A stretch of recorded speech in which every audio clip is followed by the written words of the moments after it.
Hi friends, आप देख रहे हैं द ब्रेसेस गाइड। मैं रोहित आपके साथ। देखिए, आज की वीडियो में हम दो बहुत ही कॉमन तरह की दांतों की कंडीशन को स्टडी करेंगे और ये जो कंडीशन है वो है ओवर जेट और ओवर बाइट। तो विस्तार से जानेंगे ये कंडीशन क्यों होती है, किन लोगों में होती है और इसका इलाज क्या है। तो वीडियो तो थोड़ा सा लंबा होगा, लेकिन वीडियो स्टार्ट करने से पहले अगर आप चैनल पर नए हैं प्लीज़ चैनल को सब्सक्राइब करिएगा, वीडियो को लाइक और शेयर ज़रूर करिएगा। चलिए स्टार्ट करते हैं। देखिए, सबसे पहले हम बात करते हैं ओवर बाइट की। तो ओवर बाइट बहुत ही कॉमन तरह की दांतों की कंडीशन है। इसमें बेसिकली क्या होता है, जो आपका ऊपर का जॉ होता है यानी कि ऊपर का जो जबड़ा होता है उसके आगे के जो 4 दांत होते हैं वो 2 mm नीचे के कंपेयर थोड़ा सा बाहर निकल आते हैं। मतलब 2 mm ऊपर के 4 दांत नीचे के कंपेयर ओवरलैप करते हैं। ठीक है, तो इस तरह की जो कंडीशन होती है उसे हम कहते हैं ओवर बाइट। इसके बाद जो दूसरी तरह की कंडीशन है जो बहुत ही कॉमन है वो है ओवर जेट। तो इसमें बेसिकली क्या होता है, ऊपर का जो जॉ होता है उसके आगे के जो 4 दांत होते हैं, स्पेसिफिकली जो आगे के 2 दांत होते हैं जो मेन होते हैं इंसिजर दांत, ये नीचे के कंपेयर 2 mm से अगर बहुत ज़्यादा बाहर निकल जाए या 45 डिग्री में कुछ इस तरह से अगर बाहर निकल जाए तो इस तरह की जो कंडीशन होती है उसे हम कहते हैं ओवर जेट। देखिए, जो ओवर बाइट और ओवर जेट है जिसकी बात हम आज की इस वीडियो में कर रहे हैं, ये दोनों कंडीशन लगभग सेम ही है, बस थोड़ा सा अंतर है। देखिए, ओवर बाइट में क्या होता है, जो आपके दांत होते हैं सिर्फ 2 mm नीचे के कंपेयर ओवरलैप करते हैं, लेकिन ओवर जेट के केस में 2 mm से ज़्यादा अगर ओवरलैप करते हैं तो इसे हम ओवर जेट कहते हैं। तो फिर भी ओवर जेट वाली जो कंडीशन है थोड़ी सी सीवियर है। ठीक है, इसमें थोड़ा सा ज़्यादा टाइम लगता है इसको ठीक होने में, क्योंकि जो दांत होते हैं बहुत ज़्यादा आगे होते हैं as compared to overbite. चलिए, इसके बाद हम बात करते हैं कि ओवर बाइट और ओवर जेट जैसी जो कंडीशन है आखिर किन लोगों में आती है, इसके रीज़न क्या है, क्यों इस तरह की कंडीशन कुछ पेशेंट में होती है। रीज़न नंबर 1, देखिए, कुछ बच्चे ऐसे होते हैं जिनके दूध वाले दांत एक ही अंतराल में नहीं टूटते। मतलब 1-2 महीने के अंदर सारे जो दूध वाले दांत होते हैं नहीं टूटते। मतलब एक दूध वाला दांत टूट गया, उसके नेक्स्ट वाला नहीं टूटा, नेक्स्ट के नेक्स्ट वाला टूट गया। तो इस कंडीशन में ये होता है कि जो दांत टूट जाता है उसकी जगह पर पक्का आ जाता है, लेकिन कुछ दूध वाले उसके जो नेक्स्ट वाले हैं वो दूध वाले ही रह जाते हैं, जो काफ़ी टाइम बाद, मतलब एक दूध वाला दांत अभी टूटा, दूसरा टूट रहा है 1 साल बाद। तो इस कंडीशन में ये होगा कि जो पक्का दांत आएगा वो अपनी जगह घेर लेगा, उसका जो दूध वाला है वो बहुत बाद में टूटेगा। तो इससे क्या होता है कि कुछ पेशेंट में ओवर बाइट या ओवर जेट जैसी कंडीशन हो जाती है, क्योंकि जगह की कमी हो जाती है। ठीक है, तो ये बहुत ही कॉमन रीज़न है। अगर आपके दूध वाले दांत एक ही अंतराल में नहीं टूटते तो उस कंडीशन से भी, ठीक है, आपको ओवर बाइट ओवर जेट जैसी प्रॉब्लम हो सकती है।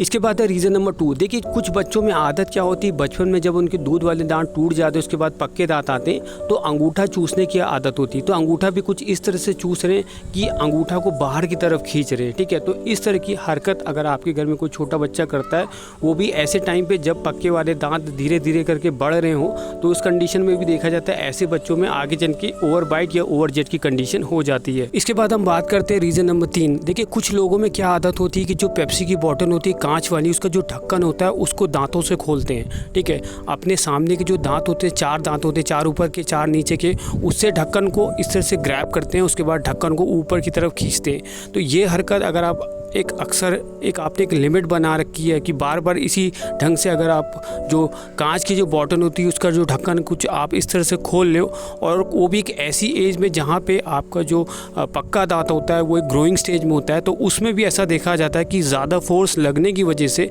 आपके जो दांत है वो आगे चल के आपको ओवर बाइट या अंडर जेट जैसी कंडीशन आपके साथ हो सकती है। तो ये हरकत आपको यहाँ पे नहीं करनी है। तो ये कुछ 3 रीज़न है क्यों आपको ओवर बाइट और ओवर जेट जैसी कंडीशन का सामना करना पड़ता है। तो चलिए, फाइनली इसके बाद हम बात करते हैं कि इन दोनों कंडीशन को हम ठीक कैसे करेंगे। देखिए, सबसे पहले हम बात करते हैं ओवर बाइट की। तो ओवर बाइट के केस में जैसे कि मैं बता चुका हूँ कि ऊपर के जो 4 दांत होते हैं ऊपर जो के, वो 2 mm नीचे के कंपेयर थोड़े से ओवरलैप करते हैं, यानी कि बाहर आ जाते हैं। इनको ठीक कैसे करेंगे, तो अगर आपके दांतों के बीच में गैप है, ठीक है, तो विद ब्रेसेस बड़ी आसानी से इनको सीधा किया जा सकता है। ब्रेसेस ट्रीटमेंट आपका होगा, कोई भी ब्रेसेस आप लगवा सकते हैं, मेटल या सिरामिक, उसके थ्रू बड़ी आसानी से आप इसे सीधा कर सकते हैं।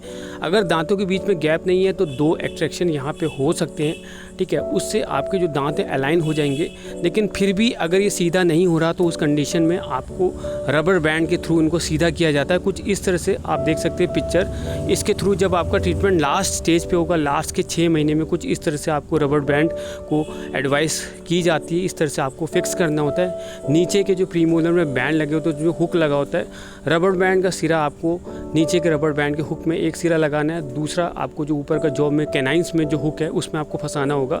तो लास्ट के 6 महीने आपको कुछ इस तरह से करना होता है। तो ये कुछ रबड़ बैंड वाला जो तरीका है, इससे ओवरबाइट की जो प्रॉब्लम है उसको ठीक किया जाता है विथ ब्रेसेस। इसके बाद हम बात करते हैं ओवरजेट की। तो ओवरजेट की कंडीशन में भी यही होता है, लेकिन ओवरजेट की कंडीशन में जैसे कि मैं पहले बता चुका हूँ कि जो आपके दांत हैं वो नीचे के कम में बहुत ज़्यादा आगे आ जाते हैं, 2 mm से ज़्यादा आगे आ जाते हैं। तो ऐसी कंडीशन में आपका गारंटीड ऊपर के जॉ में आपके 2 प्रीमोलर के एक्सट्रैक्शन होते हैं। बिना एक्सट्रैक्शन ओवरजेट की कंडीशन को ठीक नहीं किया जा सकता।